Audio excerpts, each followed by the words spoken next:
Les matins d'Africa avec Phil le Montagnard sur Africa Radio.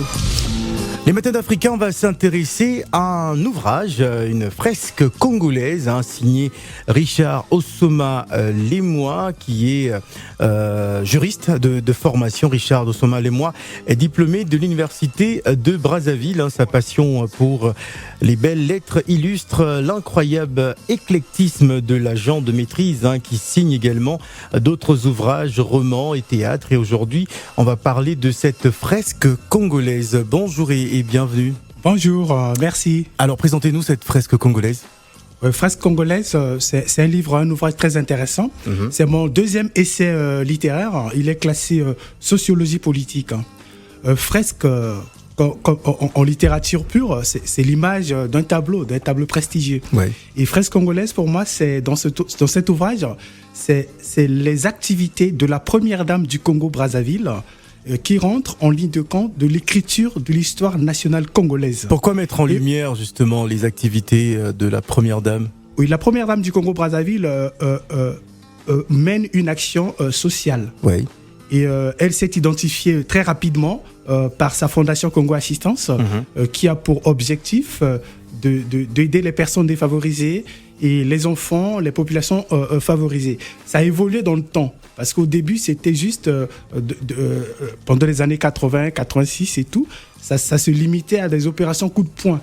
Dans des hôpitaux, des lits, des matelas, des trucs comme ça, des médicaments. Après, dans les écoles, des livres et tout. Et au fil des ans, la fondation s'est structurée. Ouais. Et elle s'est rétrécie pour des objectifs très solides, notamment la lutte contre la drépanocytose. Et le résultat a été la création au Congo-Brazzaville d'un centre de recherche national pour la lutte contre la drépanocytose. Grâce à ce centre, on prend en charge des malades drépanocytaires.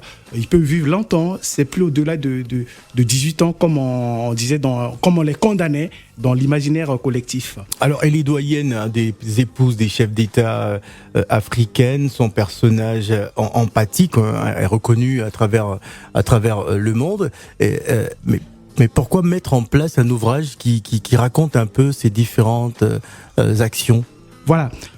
L'ouvrage ne raconte pas simplement les activités de la première dame du Congo, Antoinette Sassou Nguesso. L'ouvrage, c'est d'abord une œuvre littéraire. D'accord. Et il obéit à tous les critères de la prose, du lyrisme, des figures de style. L'ouvrage raconte aussi sa personnalité empathique, ses rapports compliqués en ce moment-ci avec une partie de la jeunesse congolaise, surtout de l'étranger. Et ce qui est marquant de cet ouvrage, surtout dans les chapitres 3 et les chapitres 4, deux choses. Premièrement, dans le chapitre 3, les afflictions de la première dame. La première dame s'afflige, elle s'inquiète, elle a peur. Ouais. Elle a peur de quoi ? Parce que son action n'est plus acceptée ou bien connaît des difficultés d'être acceptée au niveau des populations à cause, entre autres, des guerres civiles répétées au Congo, l'instabilité politique, les tensions qui naissent à chaque fois qu'il y a la veille des élections nouvelles, etc., des contestations de tout genre. Elle s'inquiète aussi parce que quand elle vient en France, il y a une frange des Congolais de la diaspora. Ils s'érigent contre l'arrivée de la première dame, mais pas seulement, aussi d'autres personnalités congolaises qui viennent, parce que cette frange de la jeunesse congolaise porte des revendications, mais sauf que c'est de manière un peu plus violente qu'on ne peut pas accepter. Et il y a eu des sit-ins au pied de l'appartement de la première dame en France, ouais. Ce qui n'est pas acceptable. Maintenant, vous relatez tout cela dans cette fresque ? Vous relatez justement ces actions dans cette fresque ? Oui. C'est sit-in devant la résidence. Devant la résidence familiale de la première dame à Paris. Et c'est ça qui m'a attiré, parce que ce jour-là, c'était le 1er novembre 2017. Je jouais avec mes enfants au pont de l'Alma. Et j'ai vu ces attroupements-là et ça nous a tous fait peur. Parce que le problème n'est pas que les gens manifestent, les gens ont le droit de manifester. Le souci, c'est quoi ? Il faut se constituer en plateforme revendicative. Comme c'est un petit comité, un délégué. Comme ça, on se renseigne, on prend rendez-vous, on discute, on pose des problèmes. Et justement, après, elle a dit, bon, je suis la maman, les enfants se comportent comme ça, je suis pas d'accord, mais je pardonne mes enfants. Ils ont leur façon d'exprimer des revendications, mais par la colère. Le livre dit plus que ça. Et dans mon ouvrage aussi, il y a une autre action de la première dame qui m'a intéressé. Lutter pour l'autonomisation des femmes au Congo-Brazzaville. Ouais. Parce que le statut social des femmes au Congo-Brazzaville, il est encore réducteur, comme dans la plupart des pays africains.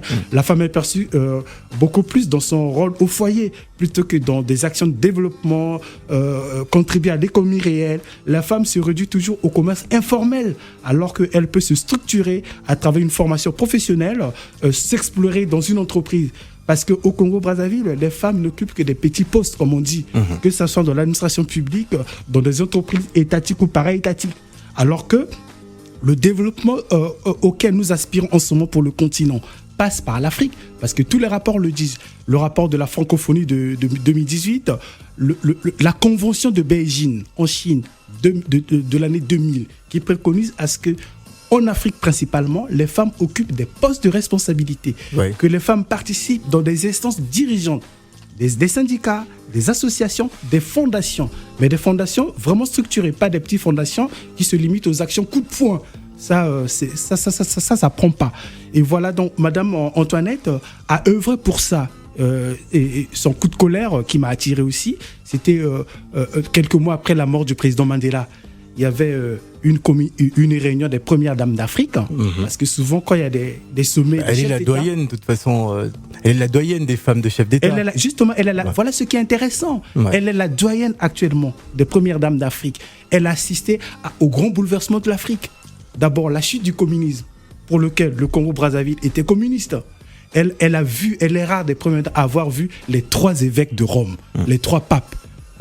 Jean-Paul II d'abord, qui lui a dit « N'ayez pas peur des actions que vous accomplissez dans votre pays pour les femmes ». Alors, j'aimerais vous demander, participe-t-elle au processus des décisions politiques du pays ? Est-ce que vous pensez que son mot, sa parole pèse par rapport à tout ce qui se passe dans le Congo ?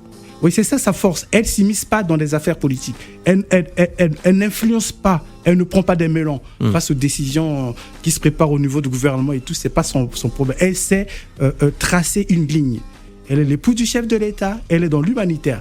Évidemment qu'elle parle avec son mari des questions de société, des questions politiques, des questions internationales. Elle peut peut-être influencer, comme tout le monde, comme toute personne qui est proche du président de la République, à certaines nominations. Mais elle n'influence pas positivement l'action ni du président ni du gouvernement. Et c'est ça que j'ai dit dans mon livre, en faisant des parallèles avec d'autres premières dames d'Afrique. Il y en a qui sont des politiques. Il y en a qui influencent directement l'action de leur président de mari, Madame Simone Gbagbo, professeure, une femme très admirable, professeure de littérature. Elle a été syndicaliste, puis députée, avant d'être première dame. Elle avait d'abord une carrière politique. Elle, c'est normal qu'elle ait influencé les décisions prises par le président Gbagbo. Madame Mugabe, Grace Mugabe, au Zimbabwe, elle était militante des droits des femmes au Zimbabwe, à Harare, avant d'être première dame, puis par la suite vice-présidente voilà. Et Madame Zuma, en Afrique du Sud. Médecin de formation, ministre de l'Intérieur, ministre des Affaires étrangères. Madame Zuma, épouse président Jacob.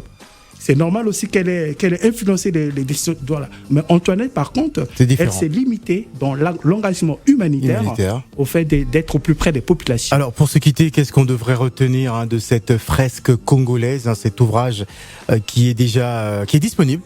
Oui, il est disponible à la FNAC. Et tous mes livres de Richard Osoma et moi sont disponibles à la FNAC et aussi dans toutes les plateformes de vente en ligne, sur Internet, partout dans le monde. Qu'est-ce qu'on devrait retenir de cette fresque, de cette fresque congolaise ? Oui. Qu'est-ce qu'on devrait retenir ? Alors, ce qu'il faut retenir de cet ouvrage, c'est la romance politique. Le livre Fresque congolaise n'est pas le rapport des activités de la première dame du Congo-Brazzaville, Antoinette Sassou Nguesso. Ce n'est pas son rapport d'activité.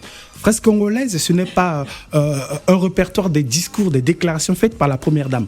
Fresque congolaise, c'est la romance politique des activités de première dame. Marie-Noëlle Ntsona, épouse du président Massamba Deba, Céline Ngouabi, épouse du président Ngouabi, Jocelyne Razdan Lissouba, épouse du président Lissouba, Marie-Noëlle Yombi Opango, épouse du président Yombi. Toutes ces premières femmes-là, leur activité rentre dans ce livre-là. Donc c'est une romance politique des premières dames du Congo et aussi, surtout, de la première dame Antoinette Sassou Nguesso. Il est très intéressant au-delà de ce qu'on peut imaginer. Voilà, monsieur Richard Osoma Lemois, je rappelle que vous êtes juriste de formation, diplômé de l'université de Brazzaville. Là, vous nous présentez donc à l'instant Fresque congolaise, un ouvrage qui est déjà disponible. Oui, il est disponible à la FNAC et dans toutes les plateformes Amazon, Cultura, L'Éclair, etc. Merci d'être venu.